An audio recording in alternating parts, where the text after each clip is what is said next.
We're con loopy at this point, so you're gonna get gold out of us if you ask the right questions. Tokyo Ghoul Special Victims Unit. Dun dun! Go! How dare you, Cliff? I told him not to do it. I wish he hadn't drank so much. It's something our parents gave us to shut us up as children. Damn. Now what I have for breakfast? I just love thinking about all the people in the audience that have no idea what the hell we're talking about. It's my favorite thing. Happy Sunday, you guys are like, what is this show about? Now, coverage like no other. Bringing you videos from the event floor. You're watching convention coverage. Shall we introduce ourselves? Yeah, let's introduce ourselves. I mean, we are still 1 minute ahead. That's Time. fine. Total God. If we someone are- isn't because here we in are 1 minute, that's their professionals. problem. By God. Well, excellent. It is 12:29 and a half, and we are all well met. My name is Aaron Roberts, and I'm the voice of Uta in Tokyo Ghoul.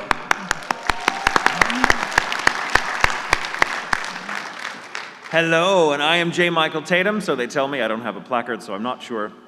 And I am the voice of Skiyama, otherwise known as the Gourmet. Thank you, thank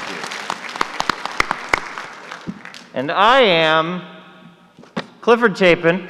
And I am the voice of Hide, also known as the Scarecrow.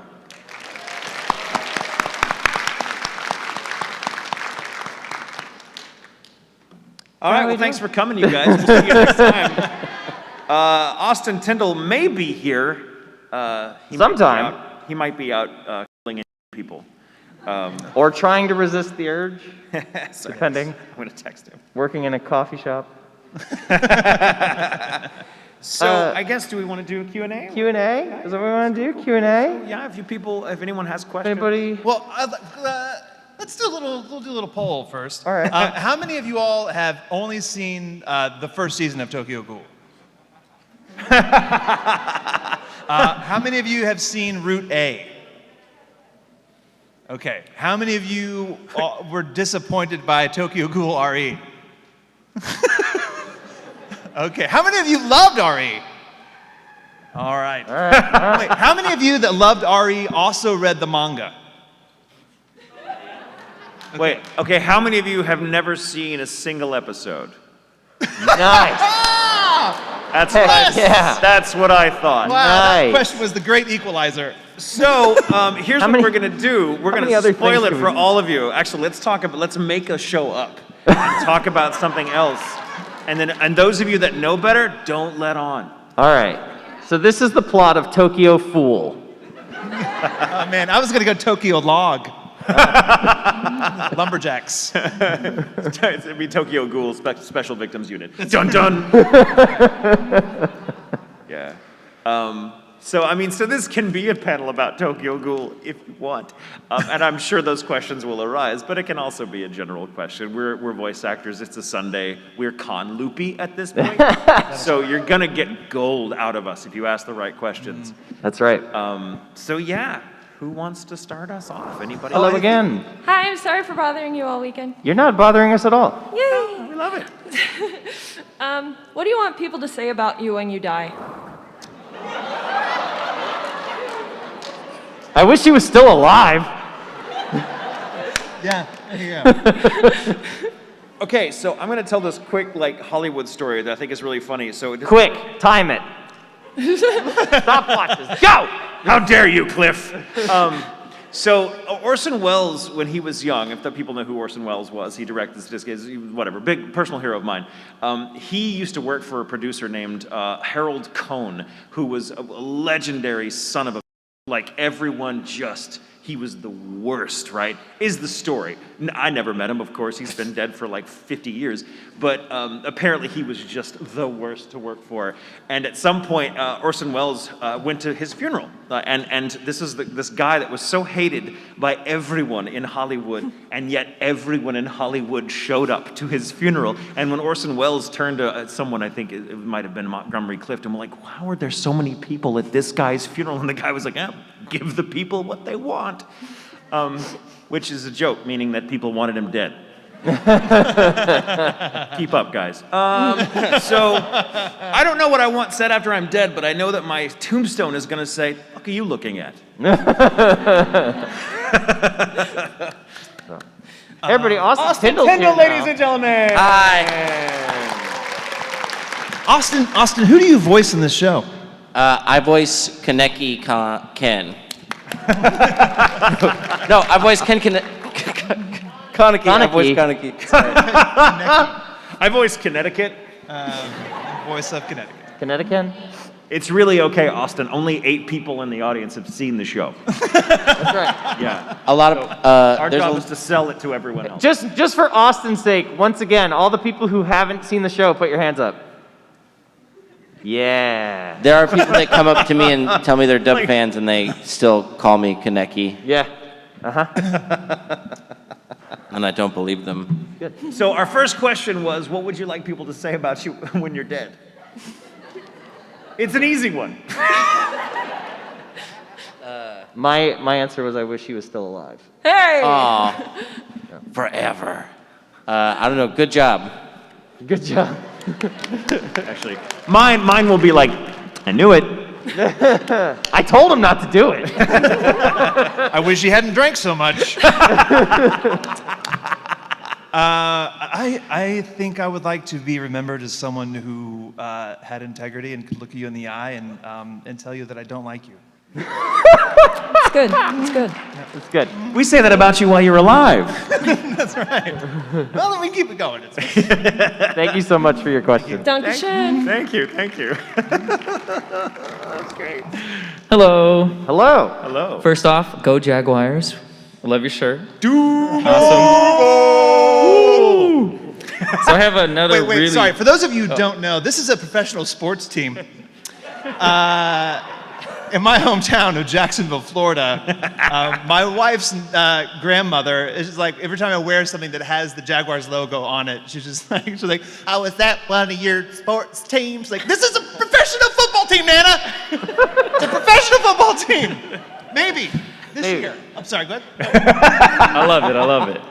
So I have another hard-hitting question to follow up. Oh, God. And after y'all, record and you watch over the episodes, I need y'all to be really honest. Do you skip the anime intro? Do we skip it? Do you skip the anime intro when you rewatch your episodes? Bro, we don't watch the episode. I don't believe in skipping the intro to anything. My wife does, and it makes me mad. But particularly like with Attack on Titan, Tokyo Ghoul, the Megalobox Nomad, that opening song is amazing. The Fire Force is also really great. Yep. Also, I can never hear the opening sequence to Attack on Titan without hearing, I don't think I'm ready for this journey. I just fast forward to all the parts I'm in anyway, so I'll watch the Makes intro sense. like once. Yeah. Nah. Just watch it. If I'm watching the show, I watch the intro. I'll sit through the credits too. Yeah. I'm always afraid I'm gonna miss an end credit scene. Like if you I- skip. True. Actually, point of order, I had to watch all of it because I worked on the show. I helped Mike McFarlane, the director. I was his AD, so I had to watch everything. So after a while, I got sick of it. Seen it 1,000 times. Yeah, I'm like, oh, that's a great song. Great song. Oh, we should work. Sorry. What about you? Sorry, what was the question again? Skip the intro. Kind of like you skip It's the intro of the panel. Not all. I didn't know I had to answer it too. Not all intros are made the same. That's true. This is true. That's true. But I have to watch a lot of shows now just for assistant directing, and I skip those intros when I can. When it's not annoying, it depends on how you're watching it too. Yeah. Because if it's on a desktop, that's a lot easier to skip than like on your TV. Definitely, and especially when that skip intro button is just right there in your face. It's so hard not to, So when you die, are they going to say, he never skipped the intro? No? Doesn't sound like a yes. That's true. All right, thank y'all. Thank This is you. a lively group today. I like it. Good. On the topic of not skipping intros, Michael, I never skip the intro for Book of Circus. I absolutely love it. It's a good one. That's a good one. But on the case of your Tokyo Ghoul characters, what do you think would happen if they met your My Hero Academia characters?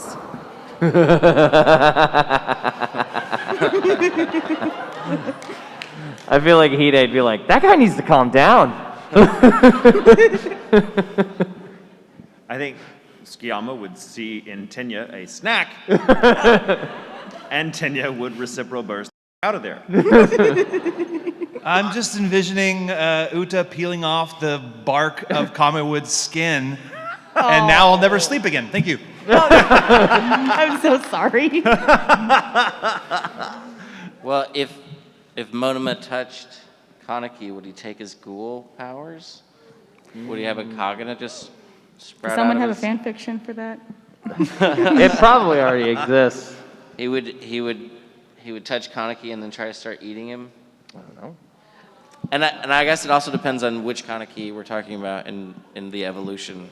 'Cause if it's early Kaneki, then he doesn't have a lot to offer in the way of What if he any met? confrontation. What if he met Heisei? I think that Heisei would be intelligent enough to kind of dismiss that person, and he would be talking to a high schooler, so he'd probably be less. It's like I don't have a lot to. Although if he found, I mean, it depends on what universe we're talking about and how much of their powers are in each other's. Because Heisei is looking for people to help him with the CCG, so maybe he would try to employ him in some way. Again, I have to know if the copy power is useful or not. Otherwise, just some stupid high school student. Or if it's a dud. Yeah, What is right. it when Monoma gets a power and it doesn't work? Is it Well, it's I get he calls it drawing a blank. or drawing a blank? Yeah. But yeah, powers that stack. Yeah. They don't Yeah. they don't start stacked with him.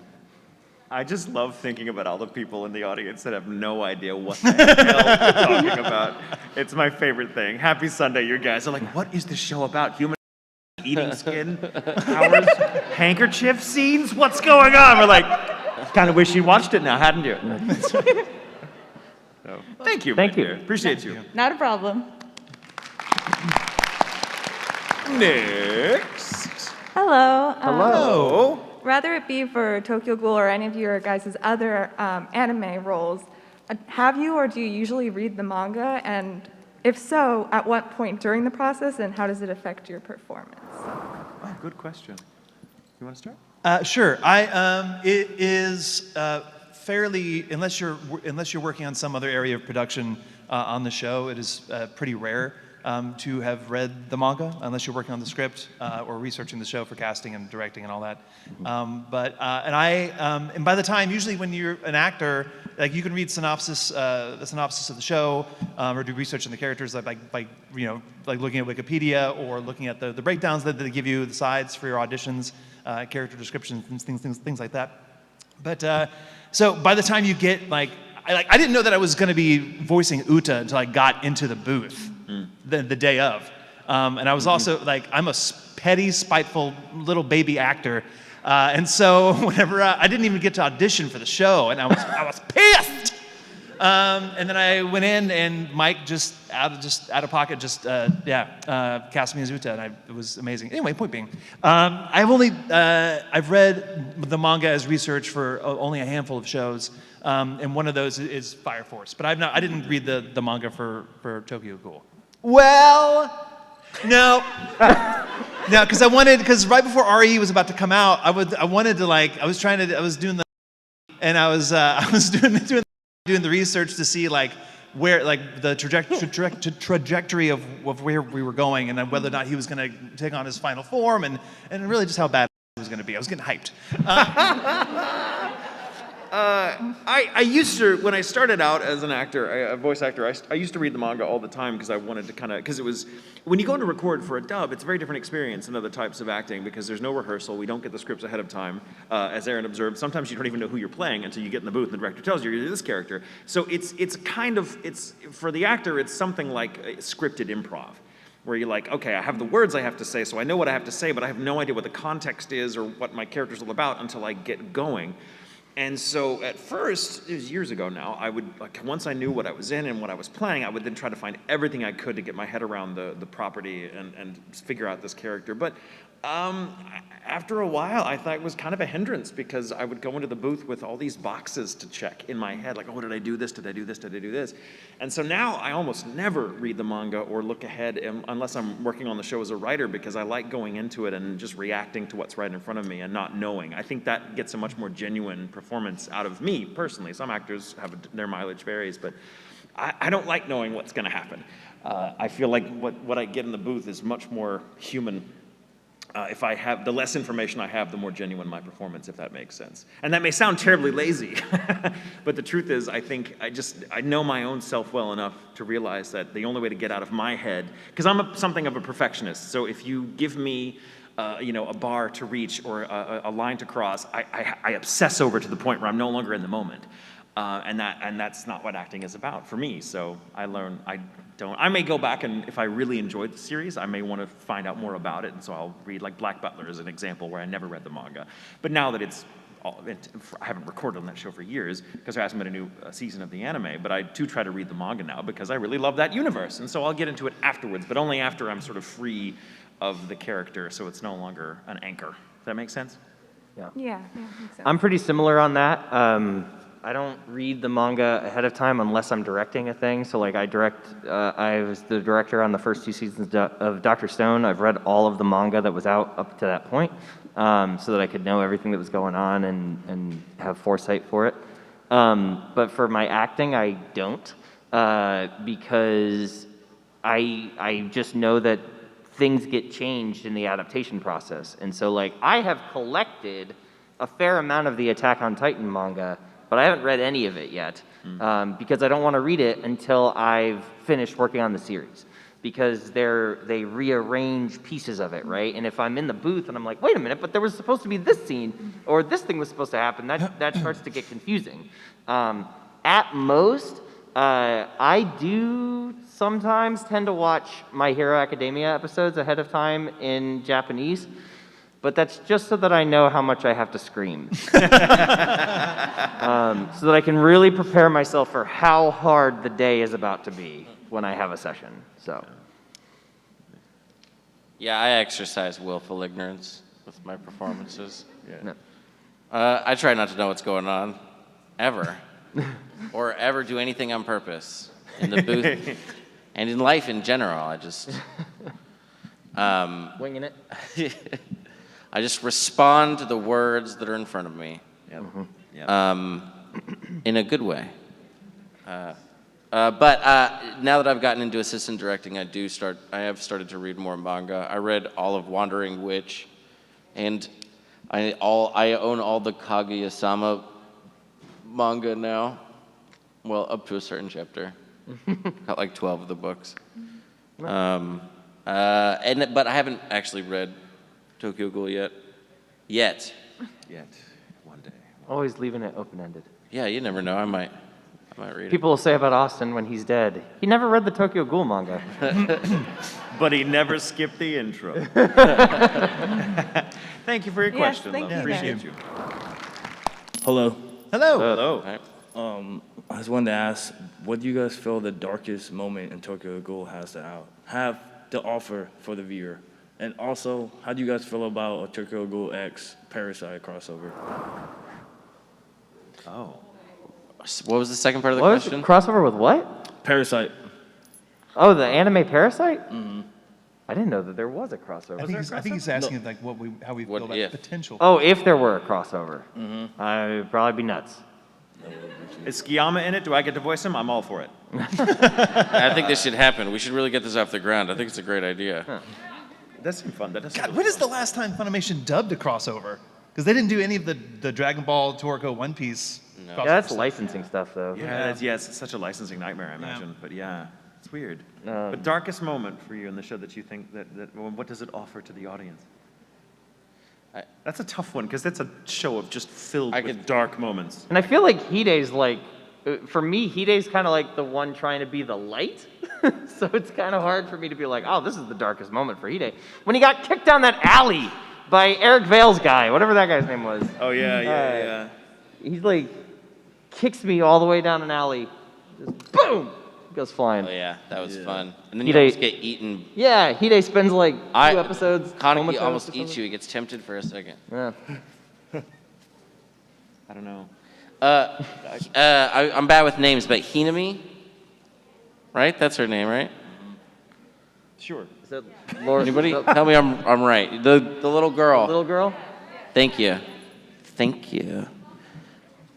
Yeah, she like smells her own mom because one of the detectives is walking around with what's left over her mother and using her as a weapon.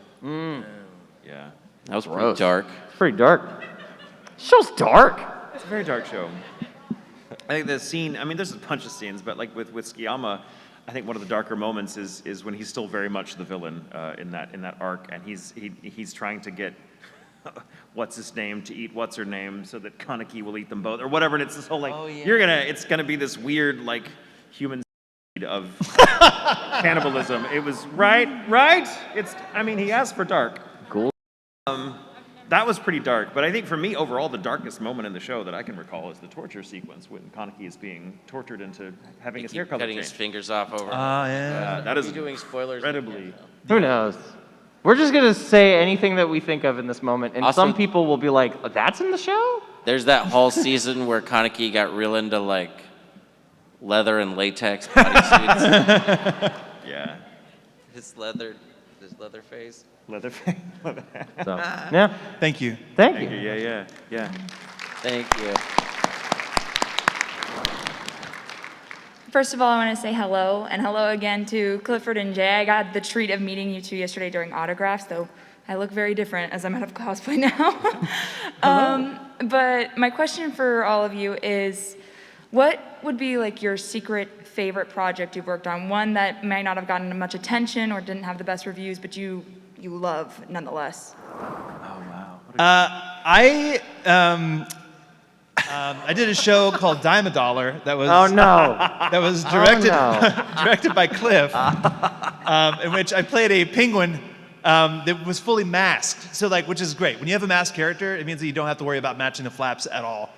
You may have some movements, some jaw movements or whatever that you have to match up, but you've got a lot of liberty. But he was like, "Hey, I think correct me if I'm wrong, if I'm misremembering. This is how I tell the story every time I talk about this show." They're just like, "Hey, I think you're funny, Aaron, and we've got some opportunities here to ad lib some lines and do some stuff. So I thought you might be suitable for one of these penguins. Also, these penguins have front tails." And of course, the show also involves robots that are powered by.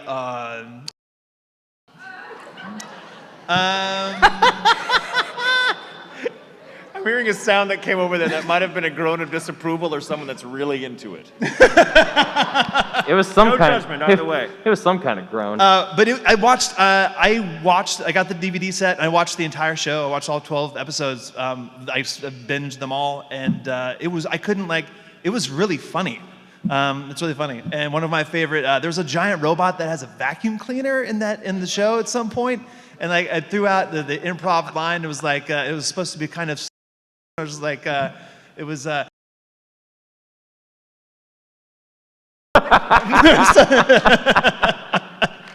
Something like that. Oh my God. Anywho. I forgot about that. That was a fun show. Tatum was on it too. Yep. Shh, don't tell people. Too late. No, I did a feature-length animated film called Empire of Corpses, which I got to kind of work on as a script supervisor as well as being one of the principal characters. And it's a really cool show set in a sort of steampunk Victorian England, but it involves a lot of characters from classic lit. Which I like. So there's Frankenstein's monsters in it. So all these really cool characters from the Jules Verne era of fiction. And it was really well done, I thought, beautifully animated. And I love the character. I played a guy named Burnaby, and with Mike, the show's director, and he wrote it. we kind of found a new voice that sounded nothing like me.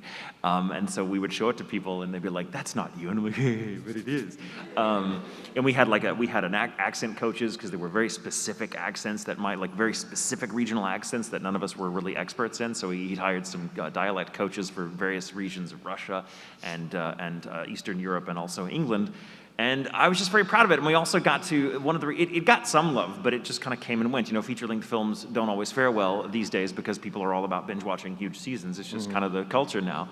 Nothing wrong with that. But it was, it did screen in a large theater, and it was a packed theater. And I had one of those moments where my character is the character that you think is dead. Spoilers. But then he comes back at the very end in a really cool, like Han Solo sort of way. And it was really fun to be there with all these people, a bunch of our friends watching this. And when he comes back, the audience just lost their minds. I was like, yeah. And I was like, that's nice. We don't often get to watch what we work on, in settings like that. It's pretty rare. And so that show or that film has always been very close to my heart since doing that. And that's a show I'd like, or a film I'd like to get more love. Empire of Corpses, try it out. Yeah. I'm gonna be rude. I'm also gonna pat you on the back as well. In this, what I'm about to say. I'm sorry. There's a show called 91 Days. Which Tatum masterfully wrote, adapted the script, and man, you want to talk about like $5 Prohibition era words. It is chock full of them. Austin does really great work in that show. So amazing. My husband Brandon is in it. Yes. He's one of the main characters. It's amazing. There's a lot of people that aren't necessarily like voice actors, but like there's a lot of actors that were pulled that do a lot of stage work in North Texas that have like voices that you could light a match off of. Super grizzled. Chris Messersmith, who recently passed away this year. But he, anyway, a lot of talent is in that show, and it's available on HBO Max. We are not credited at the end of it. I did not know it was on HBO Max. But it's on HBO Max now. Yeah. So if you search anime on HBO Max, it'll be one of the first things that comes up. Are you in the show, Cliff? Are you in 91 Nope. Days? All right. Nope. Very good. Very good. Well, sorry, thanks for bringing that up because your performance in that is one of my favorites. I love that character, and what you did with your character in that show is amazing. I am a sucker for that era of fiction. Like in fiction, I love like that sort of, because that's kind of the American mythology, the sort of the Prohibition era gangster. Man, we love criminals. We love criminals in this country. To be fair, they're fun as hell to play. That's true. And it was a really very sort of real show. It was anime, but it was very not anime in so many ways. It was the creators were definitely trying to say something about America. And that's unique, really. And so I got the chance to work on the adaptation, and the director Tyler Walker was like, "Go whole hog. This is your thing. You love this era. That's your. I'm a big history buff too." So I got to work on it. God, I love that show. Sorry, thank you for bringing that up. Yeah. Sorry. Thank you. I'm sorry, Cliff. I'm sorry. That's okay. Yeah, you got two answers. You took mine. Now I have to think of a new one. So the question is, what's a show that you worked on that you wish got more love? Is that right? Like a secret favorite of yours. I don't know if it's necessarily a secret, and this one kind of later on got some love, but SSSS Gridman is one of my favorite things that I got to direct. That and Darling in the Franxx are like the two shows that I directed the dubs of that my God, my whole soul was in those shows. And I just, no matter how much attention they get, I don't feel like it's ever going to be enough because I love those shows. So. Excellent. Do you need me to take more time? No, You can keep going. You can keep going. Austin's in Darling in the Franxx. He's really good.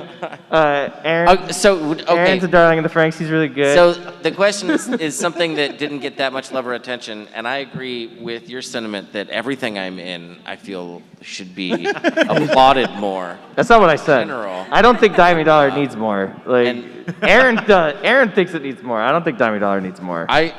I've gotten the chance to play a bunch of leads in shows that not enough people have seen that I really enjoyed and I'm proud of. Tomo no Rain is a really good one. And there's a show called Eld Live where I play someone named Isaac. That's really good. You should go watch that. Eld Live. ELD. Eld Live. Yeah. Eld Live. Yeah. If any of you go and look at Dimey Dollar, It's not a show you want your parents walking in on while you're watching it. I'm just gonna let you know. I'm just gonna say Unless it. you're really mad at them. I was Maybe. I was gonna say 91 Days, and I remember when I recorded that, and I just watched Boardwalk Empire like every day. Same. Thank you. Thank you. Great. Thank you, yeah. You guys are really bringing it today. Thank you. Hi. Hello.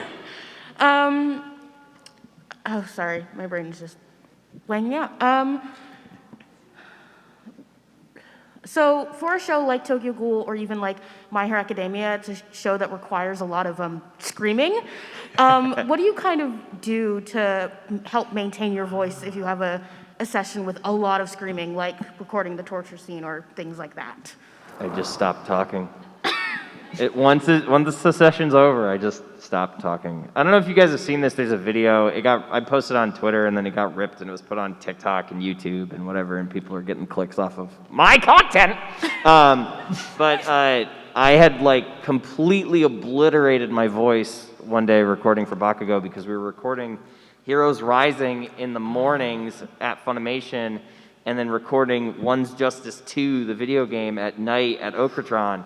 And so I'd be in the morning just screaming, and then like direct for the remainder of the day until like 6 o'clock in the evening, and then drive over to Okratron and scream because it's a fighting game and that's all you do in fighting games. And I just obliterated my voice. And that's the worst I ever lost it. And I literally for a whole weekend could not speak. If like my girlfriend at the time, now my wife, we were at the supermarket or something like that. She'd be like, "Do you want to buy? Is there something else we need to buy?" I just like point to anywhere because right. like I couldn't. Coco want graham crackers. But seriously, like I couldn't speak because my voice was just so destroyed. So just stop talking. That's what I do. Most of the time, directors that are familiar, like directors who are actors as well, because some directors are not, and they don't understand the limits of the human voice. Like, oh, can you give me take 8 for that scream? You're like, no, I can't. In the most directors are very aware of they don't want to overtax the voice because they also want you to be able to come back and record in a couple of days because they have deadlines to meet, so they protect your voice. And so most directors will only schedule for so much time to scream, or they'll try to get one take and make sure the engineer is on point so that everything is saved. Other than that, really, like Cliff said, the only cure, and this is a tip for anybody, because I know you've been at a con all weekend, and there's a lot of talking and a lot of talking loudly over people, so most of you will find that you are hoarse by Sunday, and by Monday you may not have no voice at all. The only thing that will help it get better is to just not talk. You may be, sorry, I'm in teacher mode now. You may be inclined to whisper. That is almost as bad for your voice as screaming. Don't do it. Just don't talk. Point. Write things down. Text people. But the only thing you can do, vocal rest is the only thing that helps. We have little tactics we'll use, tea with honey and all that, but that only helps kind of so you can get through a session. It doesn't repair anything. It just makes it feel slightly better so you can ignore the pain long enough to get one more scream. But honestly, the only thing you can do is rest your voice for a few days and get back in the booth. And in this business, though, we have to scream so much generally because, especially if you do video games, my God, it's all screaming. The directors are very particular about that. If you live in California here, if you work here like I do, the union is very particular about how many screams you're permitted to do a day or whatever. So it's interesting that this entire culture has kind of risen up among teaching actors and directors and engineers how to protect the voice, because for many years, especially in the wilderness years of dubbing, when we were all sort of figuring out how to do it, people were just like, yeah, I'll record for 8 hours on Dragon Ball Scream, and that's fine. No one understood. And so it was by trial and error that people learned, like, people have lost their voices completely, or they've developed polyps and had to get them removed, which means when you have to take a knife or a laser to your vocal cords, that changes the quality of your voice thereafter, and so there might be roles you can no longer reprise. Every voice has a shelf life. Every voice has a shelf life. And even just using it normally every day, talking in your normal tone, you eventually drift into a different area of your range and lose part of it. Like I can no longer do roles that I did 10 years ago just because I don't get a lot of screamy roles, but just talking. So it's just being aware of your instrument. Like any instrument, it ages over time and changes, and you have to kind of drift with it and take care of it, right? So those of you that want to get into voice acting, don't overdo it. Protect your voice. Do you think the guy from Deftones still tours? Maybe with a PowerPoint presentation. I do about a 30 to 45 minute, I've never lived closer than 30 minutes to Funimation, but I do about a 30 to 45 minute vocal warm-up, starting with resonators and articulators and whatever, to make sure that my screams are supported by breath, and so that I'm not having to put all that pressure in my throat to cause damage. And then I'll do a cool down. It's mostly just like humming and vibration. It's almost like chanting, but after the screams. Yeah, and you've got to also like set a voice that you know you can work with for about at least 2 hours. And what you said about them scheduling time based on what's going to be happening, what kind of damage is going to be done to you. But I can do this. I can do I'm going to be on you like a hobo on a hot dog. I can do that for about 2 hours, and then it gets bad after that. The only time that I have ever blown out my voice was on Howard Link and D. Gray Man, where in order to, it was not a healthy choice, but in order to get the performance that I wanted, I really punched it, and I had to scream, "I'm not letting you take that child!" But yeah. But anyway, Hooray, vocal damage! I have this warm-up I do where I lose my keys and then I just scream obscenities until I find them, and then I'm late, so I'm screaming obscenities the whole drive there, trying to get ahead of traffic. And then when I get there, I yell at the director about how terrible my day's been, and by the time we start, I'm good to go. Thank you for your question. Thank you. Thank you. Thank you for your question. thank you. Hi, I'm here to exclusively start controversy. Milk or cereal first? What? Wait, Milk or cereal first? Cereal first. Cereal first. Cereal first. Are you a monster? What's wrong with you? I like my milk first. I'm sorry, the question is milk or cereal first? How about neither? Because I'm an adult. You just haven't played. Bring the controversy! Cereal is just bread and sugar. It's a lie. It's A something lie? our parents gave us to shut us up as children. Damn. Now what I have for breakfast? Whiskey. That's right. Take that, Dr. Kellogg. You weird health guy. Like, yeah, Dr. Kellogg was a weird man. A very weird, look him up sometime. Weird dude, thought weird things. We're still eating his cereal. The history of cereal in this country is bananas. It's insane. It's hilarious. Oh, you put bananas in your cereal? Yeah. Bananas are good. I put my bananas in first, then the milk, then the cereal. That's not right. So do you are you just you put the milk in? You've got you sprinkle your cereal on top of it. You have to go through the extra step of like dunking your individual. Okay, no, because I like it crunchy. So I will have the milk like the spoon will go in, get the milk, and then also have the cereal on top, and then I'll have the bite, and I'll have both the milk and then the crunchiness of the cereal. It sounds to me like you're chaotic evil. No. I think you're overthinking it. It's just a bowl of cereal. I've had long discussions about this many times. I think it's one of the best discussion points possibly made. Do you think that cereal's a soup? No. Why not? Actually, no, wait. Oh, see, Change there of you go. events. This is a possibility. Okay. Because it's technically a liquid with something, and then... Right, so the milk would but be a then broth. again, it's oatmeal soap. So, I mean, why not? Oh my God, just pour it in the toilet and save it the trip. I'm very picky about what I eat because I can be. I like being, and I'm picky, so I get it. But like, man, our roommate, Devin, who's from Duval, they have a bond because he was also in Jacksonville. He listens to this podcast all the time, and I will hear it in our house. And I'm like, Devin, what are you listening to? And it's two grown men arguing about, do you want pretzels or cinnamon buns?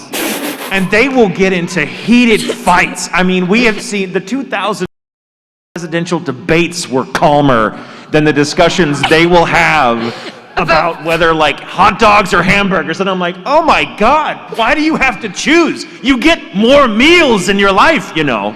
Yeah. You can have it. So maybe tomorrow, I'm just saying. But it didn't like somebody say that like a hot dog takes like 30 minutes off of your lifespan?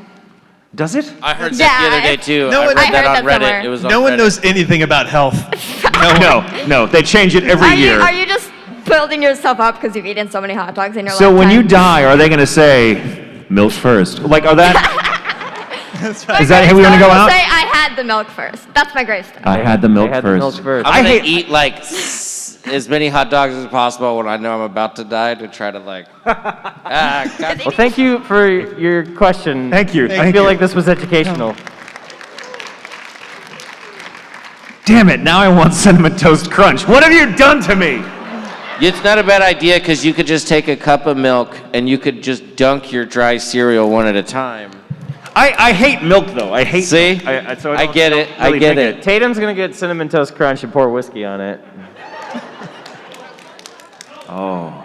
Make your own breakfast. Hey, what's your granola. question? I think that's how they make Pabst Blue Ribbon. Sorry. My question is, what was your favorite line from Tokyo Ghoul? I love how passionate we were about cereal, and now we're like, I mean, I already said mine. I know. I was gonna say yours just so you couldn't say it. Well, it's too late. I'm gonna say it again. Let's go home. It works every time. Okay, let's go. I also liked the first time that I got to go, because it meant that I wasn't dead.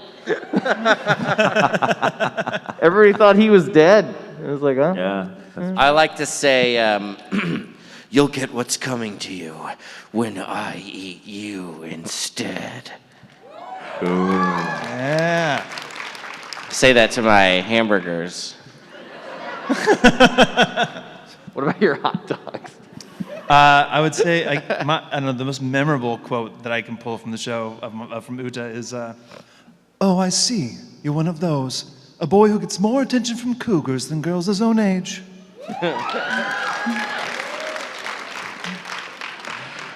Anytime Skiama speaks French. Because French is just, I don't know why it's a hot language, because it sounds like English through cake. But it's a hot language. It just is. I don't know why. And I'm decently fluent in it for some weird reason. I don't know why. I grew up in Texas speaking French. I had a weird childhood. And but I want to tell a quick story about my experience with the French language that has nothing to do with this. Take out your stopwatches and time it. We have 15 more minutes, Cliff. Leave me alone. No, I got invited to Montreal in Canada. Montreal in Canada several years ago for a convention where they speak primarily Quebecois, which is a dialect of French, and it's gorgeous. And I thought, oh, you know what? I'm gonna brush up my French because I hadn't used it a lot, so a lot of it was gone.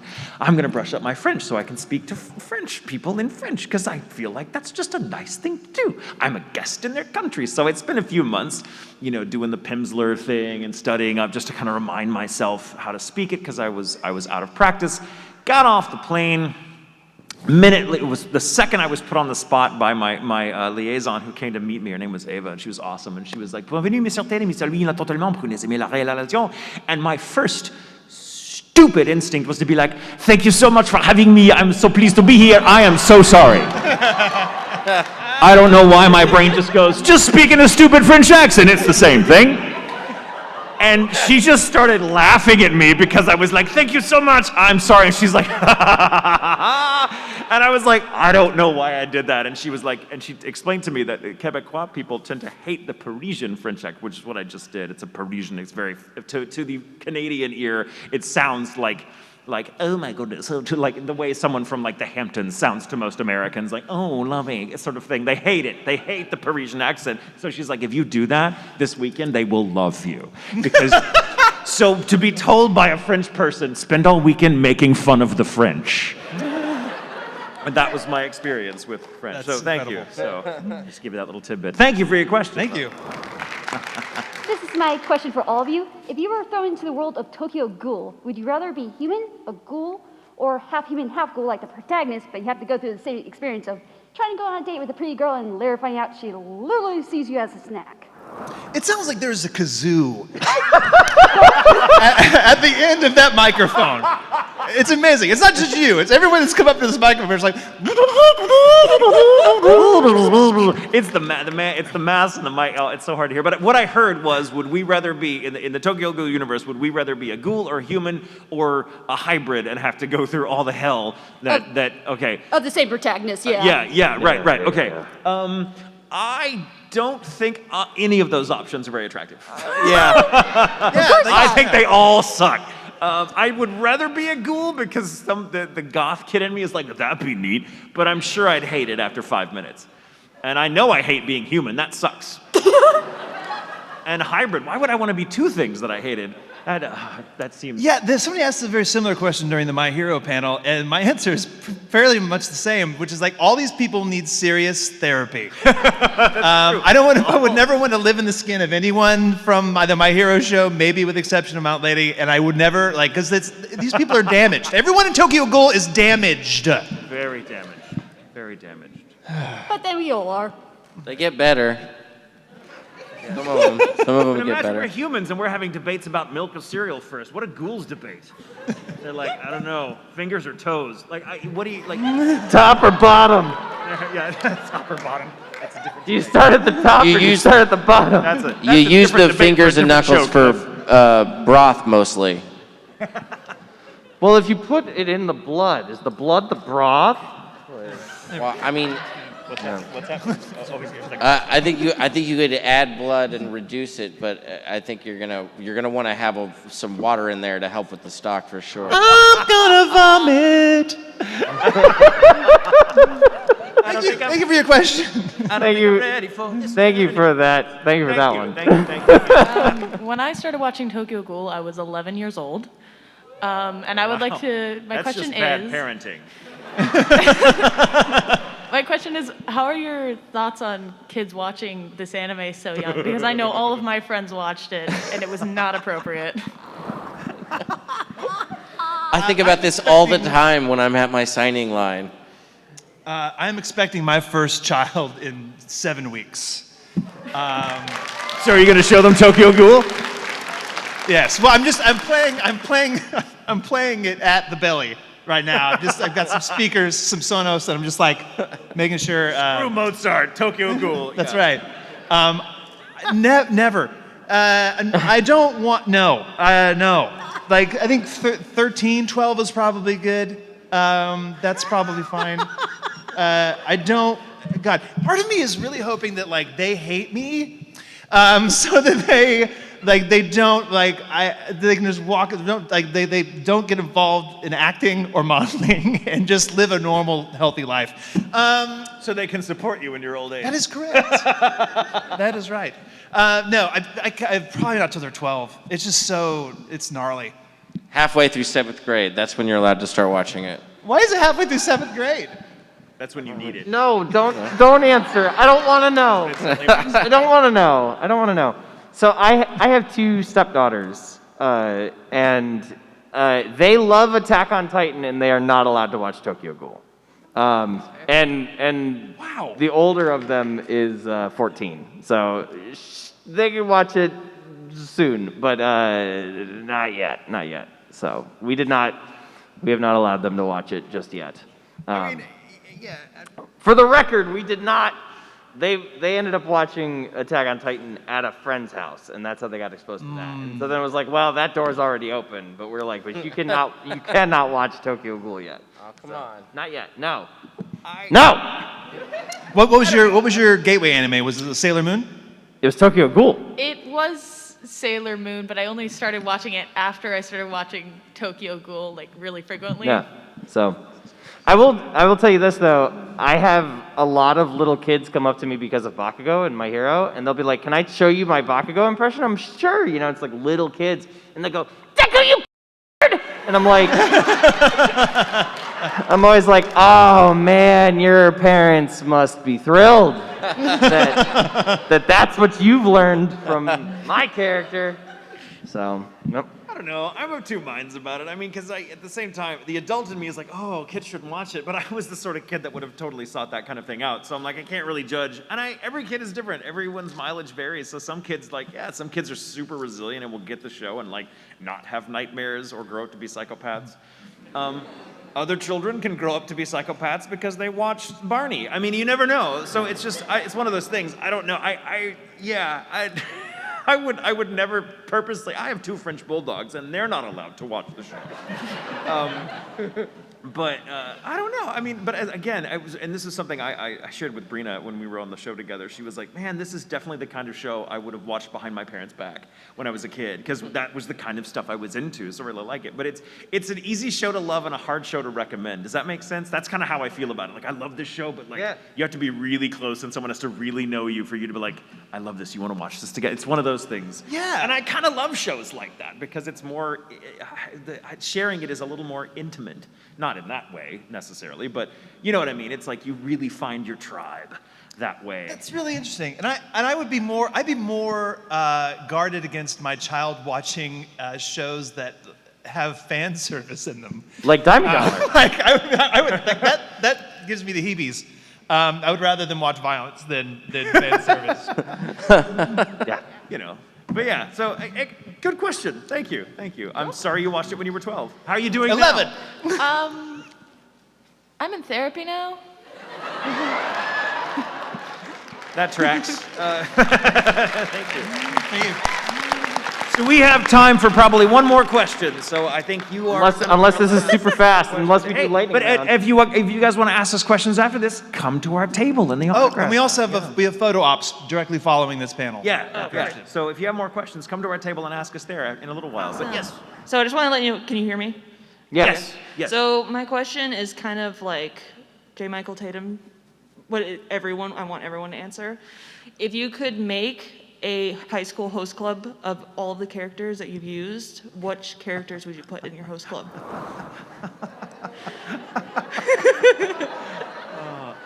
Milk first. I feel like my host club would be Hide, Connie, Bakugo, Kaoru from Evangelion, and Toby the Penguin from Battleborn. How many people are you supposed to have in a host club? Who's having a host? All your characters. What characters? Like pick 5 characters. Just pick 5. It's 5? Just pick 5. Why not? Okay, you go, and then I'll. Top of the list, Sunny from Toriko, which either no one knows what that show is or it's their favorite. So Sunny from Toriko. I don't know if I want Uta around me. We'll throw him in there for good measure. Uta from Tokyo Ghoul. Definitely Fuyuto from Case File 221 Kabukicho, which is amazing. Great show. Golly. Barbaro from 91 Days, and and the GOAT, Benny Maru from Fire Force. I mean, I guess, God, okay, so Sebastian, because, yeah. He's a demon who wants to eat your soul. He's not relationship material, guys. I don't know why you love him. I do, but that's I mean, me. everyone was in therapy, so. Because he's fabulous and wants to kill you. So Sebastian, God, Tenya, because someone needs to keep it together. And, Magma. So basically the enforcer. From Dr. Stone? From Magma? Dr. Stone. Scar, just so Magma has someone he can lift with. Skiyama, the chef. Oh, wait. Austin, have you made your choices? You didn't even think about it. No, I got like, distracted. can they I was all be thinking. Kaneki?